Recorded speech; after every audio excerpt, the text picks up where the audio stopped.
Kakšno je sploh poslanstvo multimedijskega centra Kibla? Zdaj ne vem, če gledamo v mariborskem merilu, je to zagotovo edina kulturna inštitucija, ki vzpostavlja kibernetične kavarne v Mariboru, ki so javno dostopne in sicer vse delovne dni. To je prva tako osnovno poslanstvo. Potem pa seveda povezovanje umetnosti in kulture z novimi mediji. In povezujemo pa vsekakor tudi stare medije z novimi mediji, se pravi ne izrinjamo starih, klasičnih, umetniških medijev ali pa tiskanih. In na kakšen način to počnete? Ja, na mnogo načinov. Tu so pač zdaj od teh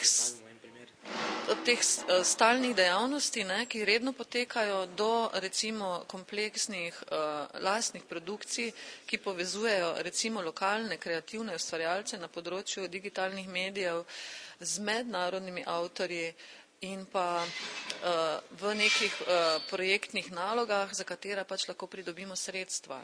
Sam multimedijski center ima pester program. Na kakšen način pokrivate vse te stroške?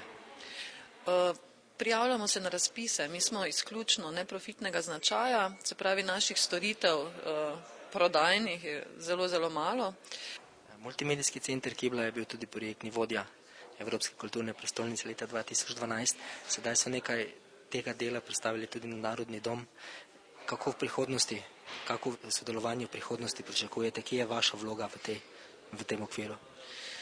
To, da je predstavljeno v Narodni dom, je v skladu z raziskavami evropskih strokovnjakov na področju evropskih prestolnic kultur.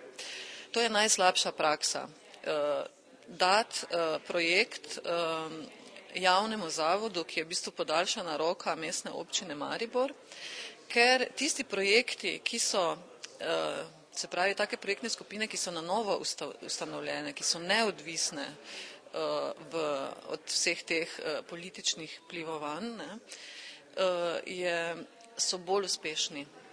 In kakšna je vizija celotnega multimedijskega centra v prihodnosti?